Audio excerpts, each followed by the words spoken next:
Pemirsa Kaltara TV di mana saja Anda berada, senang sekali kita kembali bersua dalam bincang bersama dengan Bupati Kabupaten Tanah Tidung, Bapak Ibrahim Ali SP.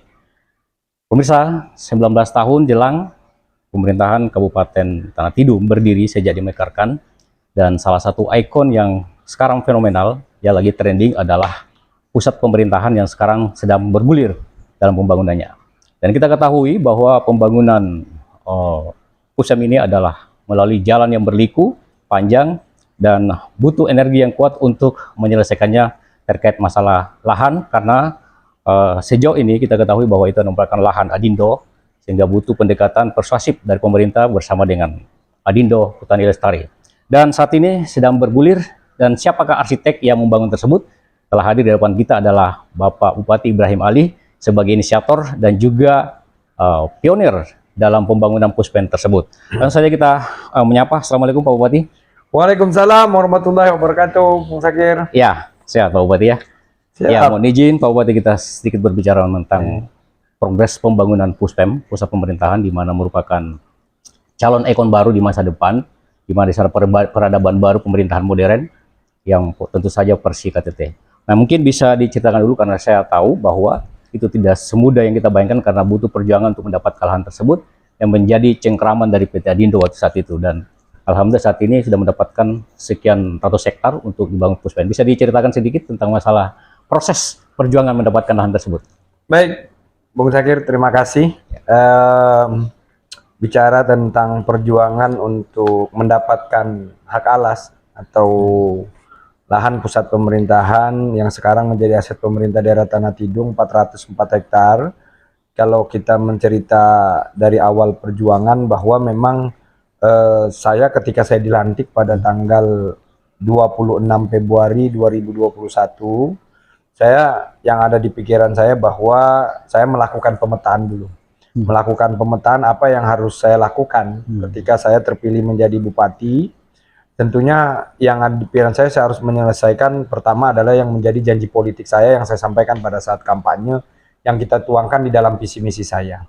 Nah, yang kita lihat adalah salah satunya adalah saya ingin meningkatkan pelayanan publik buat masyarakat Kabupaten Tanah Tidung. Bicara tentang pelayanan publik tentunya nanti kan berkaitan dengan infrastruktur pusat pemerintahan. Nah, Kabupaten Tanah Tidung pada saat itu di usia 14 tahun kita belum memiliki pusat pemerintahan. Pemimpin yang mendahului kita, yang terdahulu almarhum Haji Undun Syah itu sudah meletakkan fondasi yang cukup bagus, yaitu sudah membangun infrastruktur akses jalan yang dibangun dari desa ke kecamatan, kecamatan sampai dengan ibu kota kabupaten. Maka PR saya adalah bagaimana saya menyiapkan, yaitu untuk membangun pusat pemerintahan.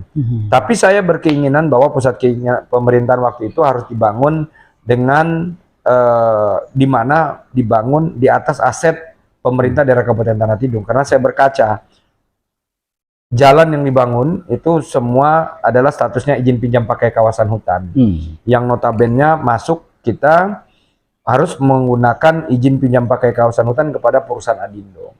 Saya berpikir bahwa masyarakat Kabupaten Tanah Tidung jauh sudah ada keberadaannya dibandingkan dengan perusahaan Adindo. Dan masyarakat Kabupaten Tanah Tidung kok kita harus meminta izin pinjam pakai dengan perusahaan Adindo, sementaranya kita adalah orang pribumi, orang tempatan. Pada saat itu saya putuskan saya ingin membangun pusat pemerintahan yang ada di area pusat pemerintahan yang sekarang, di area Bundaran dulu namanya. Itu saya kepengen bangun areal itu 100% menjadi aset pemerintah daerah Kabupaten Tanah Tidung. Disitulah berjalan proses.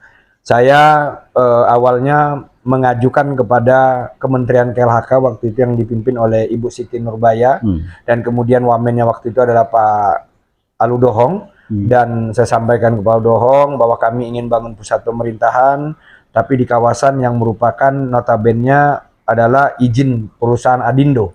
Dan alhamdulillah gayung bersambut, singkat cerita waktu itu kita dibantu proses percepatan pembangunan, tidak lepas juga dari dukungan Bapak Gubernur Provinsi Kalimantan Utara yang memberikan rekomendasi kepada kita. Karena Bapak Gubernur statusnya adalah sebagai keterpanjangan pemerintah pusat yang ada di daerah. Waktu itu masih Pak Paliwan atau Pak? Udah Pak Jenderal Paliwan, karena bareng waktu itu saya dilantiknya.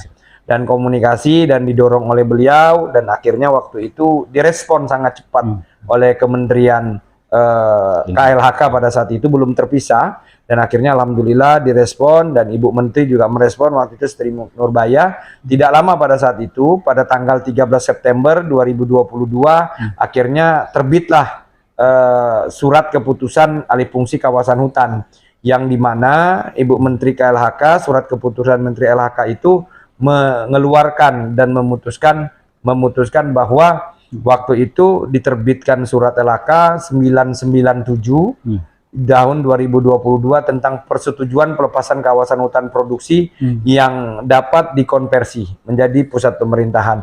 Dan alhamdulillah di perjuangan ini membuahkan hasil, dan kemudian sekarang kita lihat hasilnya.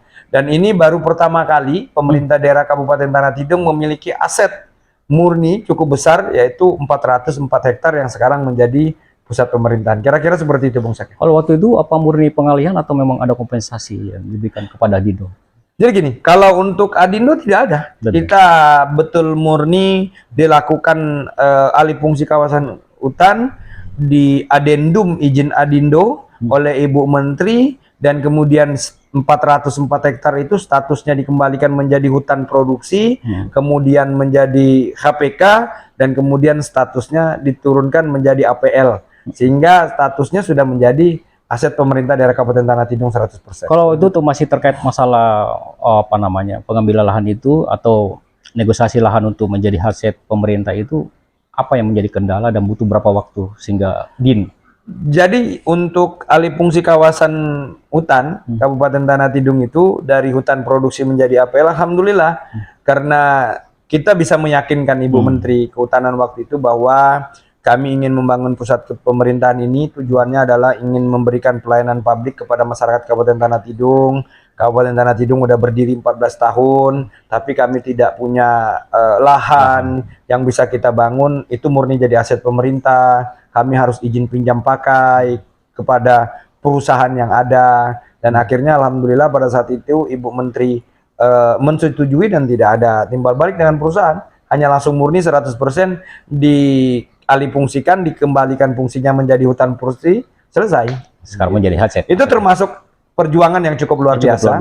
Tidak sedikit orang meragukan saya. Tentunya untuk mendapatkan alih fungsi kawasan hutan ini membutuh komunikasi yang konstruktif, kemudian menghadirkan argumentasi, berbicara tentang pembangunan daerah, dan saya harus bisa meyakinkan bahwa lahan ini akan digunakan untuk kepentingan jangka panjang dan untuk kepentingan masyarakat Kabupaten Tanah Tidung ke depan. Seperti itu, Bung Syakir. Ya, pemirsa, tidak sedikit yang meragukan, tetapi akhirnya bisa diambil alih. Jadi di sini adalah takaran bagaimana kecerdasan dan pionir seorang sosok Bupati Kabupaten Tanah Tidung, Bapak Ibrahim Ali. Oke, kemudian tercetuslah menjadi sebuah kawasan yang komprehensif, di situ pemerintahan yang namanya Puspen. Itu kira-kira mimpi apa yang mau diciptakan terhadap KTT dengan adanya Puspen itu ke depan? Mimpinya pertama begini, tentunya kita ketika berbicara Puspem ini kan bukan hanya berbicara soal bangunan gedung, bukan berbicara perkantoran baru, tetapi bagaimana kita berbicara tentang konsep utamanya adalah menata masa depan Kabupaten Tanah Tidung. Di situ kita meletakkan ada 3 mimpi besar kita. Yang pertama, satu, kita ingin menjadikan Kabupaten Tanah Tidung ini memiliki pusat pemerintahan yang tertata, terintegrasi, dan berfungsi optimal seperti kabupaten kota lainnya. Bung Syakir, saya tidak membanggakan diri kita, kita juga tidak membanggakan hasil kerja kita, tapi silakan masyarakat yang menilai. Sekarang kita opini lah yang menilai, masyarakat yang menilai apakah letak tata kelola pusat pemerintahan kami ini itu grand desainnya betul-betul strategis atau tidak. Di Kaltara mungkin pusat pemerintahan yang terkonsentrasi di areal kawasan 400 hektar, di sana terbangun ada kantor DPR, ada kantor bupati, nanti ke depan ada vertikalnya, ada kepolisian, kemudian juga ada dandim, ada kejaksaan. Itu yang terfokus, terkonsentrasi, dan desainnya yang cukup bagus. Mungkin di Kaltara hanya dimiliki Kabupaten Tanah Tidung. Kemudian yang kedua, tentunya harapan kita bisa membuka pusat pertumbuhan ekonomi baru. Karena kita ketahui bahwa ibu kota Kabupaten Tanah Tidung dulu terkonsentrasinya di Kecamatan Sesayap, di ibu kota di Desa Tidung Paleng. Nah, di sana itu kawasannya aksesnya lebih dekat. Jadi kita memiliki 5 kecamatan dan 4 kecamatan ini yang terhubungan dengan darat kecuali Kecamatan Tanah Lia. Di sana dari Kecamatan Betayau cukup dekat, kemudian dari Kecamatan Sesayap Hilir cukup dekat, dari Kecamatan Sesayap dekat dan Kecamatan Muruklian juga cukup dekat. Kemudian yang ketiga, harapan kita bisa mendorong pemerataan pembangunan di wilayah. Ya terutama di sekitar Kecamatan Sesayap, kemudian Sesayap Hilir, kemudian tadi yang saya bilang Betayau dan kemudian Murukliang, sehingga bisa memberikan wajah kabupaten ini lebih representatif dan memiliki identitas yang kuat seperti itu kira-kira. Ya, kalau kita lihat di sana kan ada pertumbuhan ekonomi, sementara juga di situ ada pusat pemerintahan. Nah, konsep prototipe daripada Posyandu sendiri seperti apa? Apa kolaborasi pusat perekonomian? Tentu kan ada akses pasar dan industri segala macam dengan pemerintahan. Tentunya kan kalau berbicara tentang prototipe apa yang kita di sana, kompleks pemerintahan kita yang konsepnya kita modern. Di sana ada kantor bupati, kantor wakil bupati, kantor DPR, kantor sekretariat daerah, ya OPD kita, Satuan Pamong Praja, dan kemudian OPD teknis, kantor lembaga. Di sana semualah nanti akan kita buat dan tentunya bermanfaat, tidak menggerakkan ekonomi, pasti bermanfaat. Itu yang saya bilang tadi, karena 4 akses kecamatan tadi, mulai dari Kecamatan Sesayap Hilir, Kecamatan Betayau, kemudian Kecamatan Sesayap, dan Kecamatan Murukliang, itu nanti terkonsentrasi di sana. Perencanaan kita jangka panjang di dalam RT RW kita, rencana tata ruang wilayah kita itu kan, Bebatu itu kan nanti akan kita bangun pelabuhan. Nah ini pelabuhan Bebatu ini juga kemarin awalnya kita ingin memanfaatkan pelabuhan Sepit yang ada. Alhamdulillah gayung bersambut juga Bung Sakir, kemarin ada perusahaan Cina dari BUMN yang berminat nanti untuk berinvestasi untuk membangun pelabuhan yang ada, pelabuhan pengumpan yang ada di Kecamatan Sesayap Hilir, khususnya Desa Bebatu Supa. Tentunya nanti ini akan menggerakkan ekonomi. Yang namanya ada aktivitas di dalam, di pusat pemerintahan, nanti di sekitarnya, nanti desa-desa yang ada di sekitaran area pusat pemerintahan, nanti ekonominya pasti juga akan bergerak dengan sendiri. Ya, pasti insya Allah. Sekarang aja kan sudah bisa kita saksikan. Sekarang udah banyak orang yang mulai berjualan, sudah banyak orang yang mulai membangun perumahan di sana ya. Kenapa? Karena mereka pasti akan melihat bahwa nanti akan kelihatan di sana ekonomi akan bergeliat nanti dengan sendirinya. Kenapa? Karena ASN akan pindah di sana, bekerja di sana. Insya Allah dampak positifnya pasti akan kelihatan. Ya, kita tahu bahwa ini kan membutuhkan anggaran sangat besar, kemudian butuh formulasi pola penganggarannya dari mana, kemudian apakah menggunakan APBN atau PBD murni atau ada dadaknya, itu bisa disampaikan. Jadi gini Bung Zakir, makanya saya bilang ini sebenarnya pusat pemerintahan ini murni hasil ide gagasan karya kita, semua anak-anak daerah, artinya kita pemerintah daerah Kabupaten Tanah Tidung. Kalau berbicara sumber dari pembiayaan, kita 100% pembiayaan untuk pembangunan pusat pemerintahan Kabupaten Tanah Tidung itu bersumber dari APBD Kabupaten Tanah Tidung.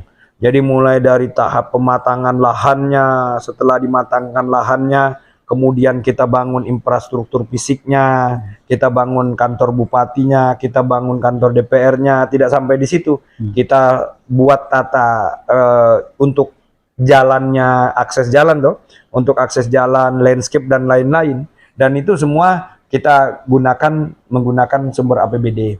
Ya memang di tahun 2021 Bung Zakir, pada saat kita dilantik tanggal 26 Februari kan kita tahu pada saat itu seluruh dunia dihadapkan dengan satu masalah, yaitu masalah pada saat itu virus COVID-19. Jadi sehingga siapapun menjadi kepala daerah pada saat periode pertama kita sudah masa periodenya hanya 4 tahun, kemudian 2 tahun itu kita tidak produktif untuk membangun. Kenapa? Karena kita dilarang keluar rumah, tidak bisa berinteraksi karena 2021 COVID, 2022 masih tinggi-tingginya COVID. Nah, kami itu dihitung mulai bekerjanya itu baru di tahun 2023. Jadi maka pada saat itu kita gunakan untuk pembangunan area pusat pemerintahan itu dengan skema multi-years. Multi-years itu supaya kita bisa mengejar ketertinggalan kita. Dan alhamdulillah kita anggarkan kurang lebih sekitar 216 miliar itu. Totalnya hampir 292 miliar lah untuk area pusat pemerintahan itu. Dan memang pekerjaan itu belum selesai rampung 100% untuk berbicara tentang pekerjaan fisiknya. Tapi kalau bekerja tentang kontrak itu sudah selesai 100%. Nah ini kan di sekarang kan kita udah menyelesaikan nih dengan kita parsialkan anggarannya. Ini mudah-mudahan bisa kita kelarkan lah nanti paling tidak di 2026 target kita itu bisa kita rampungkan nanti untuk interior dan mobiliernya Bung Zakir. Oke, jadi memang ini sudah berjalan programnya tertata sesuai dengan target yang diinginkan sejak pencanangannya. Alhamdulillah. Sampai sekarang. Ya, pemirsa, kita ketahui bahwa meskipun adalah murni ide dari pemerintah, dalam hal ini ada bupati, tetapi mungkin juga mengakomodir stakeholder dan juga tokoh-tokoh agama menyangkut masalah mungkin desain, ciri khas dan sebagainya. Seperti apa konsep yang diterapkan? Kalau bicara tentang ciri khas atau desain, karena saya melihat kita ini kan ada dua suku etnis besar di Kabupaten Tanah Tidung ya. Namanya juga Kabupaten Tanah Tidung ini kan mengusung nama suku Kabupaten Tanah Tidung. Kabupaten Tanah Tidung itu mengusung suku Tidung. Maka ketika waktu mendesain di sana tentunya saya ingin menghadirkan infrastruktur bangunan kita itu yang mengangkat tema kearifan lokal. Apa itu kearifan lokal? Ya berbicara tentang identitas budaya. Maka perpaduannya, Bung Zakir kan sudah bisa lihat tuh nanti di kantor bupati kita, kantor DPR kita, ada di beberapa sisi-sisinya di perkantoran itu yang kita masukkan simbol-simbol orang Pagun, simbol-simbol orang Dayak Brusu. Nah itu sebagai komitmen kita bahwa kita sangat-sangat memperhatikan yang berbicara tentang kearifan lokal, sehingga kita masukkan di dalam bangunan-bangunan gedung yang ada di Kabupaten Tanah Tidung, terutama di kantor bupati dan kantor DPRD. Kemudian bagaimana tanggapan masyarakat, terutama tokoh di sini, tokoh masyarakat dan dua suku terutama ini dengan kehadiran Puspem ini? Apakah juga awalnya ada yang skeptis, kemudian berbalik menerima atau gimana? Ini kalau berbicara tentang kebijakan pemerintah pasti ada pro dan kontra ya. Itu dan lumrah lah, itu biasa, namanya kita pemimpin ini kan pasti ada yang pro dan ada yang kontra. Dan alhamdulillahnya mulai dari pertama saya menyampaikan saya ingin membangun pusat pemerintahan, saya kumpulkan para tokoh-tokoh masyarakat, saya kumpulkan para tokoh-tokoh agama, ketua-ketua adat, semua paguyuban ormas-ormas yang ada di Kabupaten Tanah Tidung pada saat itu. Alhamdulillah gayung bersambut, tidak ada yang menolak, walaupun ada sebagian, tapi bukan dari kelompok-kelompok ketua adat, bukan dari kelompok-kelompok organisasi masyarakat yang menolak, tapi ya kelompok-kelompok biasalah yang mungkin berseberangan pandangan politik dengan saya, yang mungkin pada saat itu mereka belum memahami atau belum mengetahui apa sih tujuannya kita membangun pusat pemerintahan. Ya mereka hanya berpikir mungkin nanti cenderung menghabiskan anggaran, cenderung nanti tidak ada manfaatnya. Ya waktu pertama kita mulai peletakan batu pertama kan terjadi demo kita dan lain-lain lah. Tapi ya alhamdulillah sekarang kan seluruh masyarakat Kabupaten Tanah Tidung, orang yang datang dari luar udah bisa menyaksikan apa hasil dari keinginan kita, cita-cita kita yang hari ini sudah bisa mereka lihat. Yang dulu kita mungkin terjadi perdebatan, pertentangan, ya tentunya harapan saya sekarang masyarakat Kabupaten Tanah Tidung bisa merasakan dulu yang mungkin menentang pusat pemerintahan dibangun, sekarang sudah bisa bangga lah melihat dari hasil karya yang kita bangun hari ini. Kalau selama pembangunan itu, apakah diawali dengan sebuah sosialisasi dulu, atau mungkin langsung ide begitu langsung dibangun oleh dinas terkait, atau bagaimana?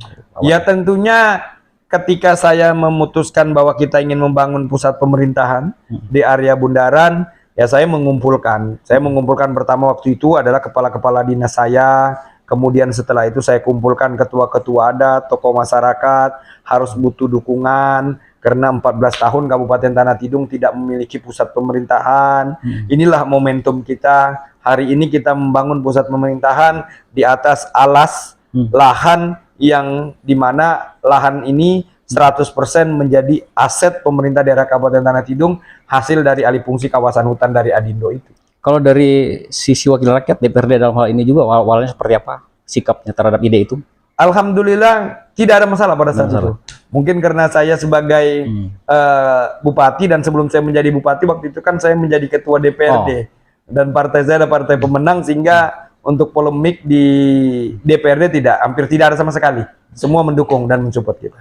Kalau berbicara mindset awal itu Pak Bupati, tentu kan bukan langsung bermimpi ya, tetapi mungkin ada perhitungan, ada pertimbangan bahwa nanti 10 atau 15 tahun atau seterusnya ke depan itu ini memiliki dampak seperti yang disebutkan tadi dalam masalah ekonomi. Itu gambaran awalnya seperti apa ya di mindsetnya Pak Bupati itu untuk mencetuskan PUSPEN itu? Awalnya kan saya ingin punya cita-cita bahwa tadi saya bilang Tanah Tidung harus punya pusat pemerintahan. Dan kemudian kedua tentunya saya berdiskusi dengan kepala dinas PUPR yang paham teknis, dan saya tentu minta pertimbangan dari dia. Kita melakukan kajian bagaimana DID-nya, bagaimana EPS-nya, cocok tidak, layak tidak. Ya ternyata dari semua beberapa usulan yang diberikan, ternyata memang areal pusat pemerintahan yang sekarang bundaran dulu kan awal di zaman Pak Bupati yang pertama kan pusat pemerintahan itu berada di Kecamatan Sesai Pilir, Desa Batu. Di sana kan gambut. Nah, setelah itu kita pindahkan ke sana dan kita hitung dan kita kaji, oh ternyata di sana itu di daerah bukit, nanti pekerjaannya kita tidak terlalu repot, hanya cat and fill dan yang lain-lain, dan kita tidak terlalu boros untuk berbicara tentang fondasi. Ya sekarang kan ini alhamdulillah kelihatan gitu seperti itu. Ya, pemirsa, ternyata tidak semudah yang kita bayangkan, tetapi memang butuh pertimbangan yang matang dan memang merupakan boleh dikatakan ide pribadi, tetapi ini juga dalam perjalanannya butuh kesatuan stakeholder, juga legislatif dan juga masyarakat pada umumnya. Dan mungkin yang terakhir Pak Bupati, secara pribadi nilai daripada PUSPEN itu di saat nanti tidak menjabat, bagaimana perasaan Bupati nanti telah meninggalkan legasi yang luar biasa itu? Saya ingin menegaskan kembali Bung Sakir bahwa pembangunan pusat pemerintahan ini bukan berbicara tentang proyek fisik semata, tapi ini adalah fondasi bagaimana masa depan Kabupaten Tanah Tidung, fondasi agar pelayanan kita lebih cepat, lebih baik, dan tentunya lebih profesional.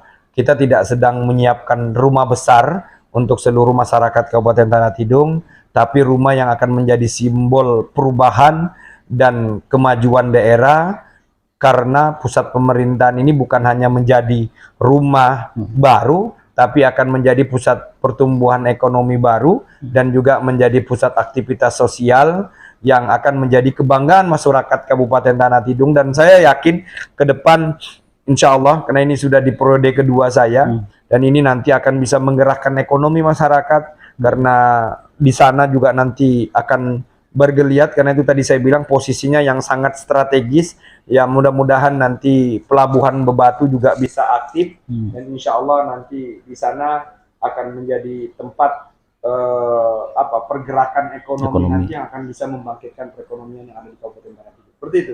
Ya. Pemirsa, Bupati Kabupaten Tanah Tidung Bapak Ibrahim Ali SP, Bupati yang masih muda, energi dan juga visioner. Mudah-mudahan perbincangan kita ini menjadi inspirasi buat 5 kabupaten kota di Kalimantan Utara, dan kita doakan mudah-mudahan PUSPEN berjalan lancar dan pada akhirnya nanti menjadi pusat pemerintahan yang menjadi percontohan di Kalimantan Utara. Amin, amin. Terima kasih. Oke, sebagai terakhir Pak Bupati mungkin ada closing statement yang mau disampaikan kepada pemirsa. Statement saya nggak banyak-banyak lah. Saya hanya ingin mengajak mari kita kawal bersama, kita bangun bersama, dan kita jaga bersama, karena Kabupaten Tanah Tidung adalah hasil kerja kolektif dan seluruh masyarakat Kabupaten Tanah Tidung. Apapun keberhasilan hari ini yang dicapai Kabupaten Tanah Tidung, itu adalah hasil kerja keras seluruh masyarakat Kabupaten Tanah Tidung yang kita cintai. Mari kita jaga dan kita rawat, dan mari kita sama-sama bekerja keras untuk menjadikan Kabupaten Tanah Tidung menjadi kabupaten yang terdepan di Provinsi Kalimantan Utara. Terima kasih Pak Bupati. Pemirsa, demikian perbincangan kita pada sore hari ini. Mudah-mudahan bermanfaat, dan kami berdoa mohon maaf jika ada salah-salah kata, dan kita ketemu kembali di lain kesempatan. Saya M. Sakir undur diri. Terima kasih. Assalamualaikum warahmatullahi wabarakatuh. Sampai jumpa. Waalaikumsalam warahmatullahi wabarakatuh. Oke.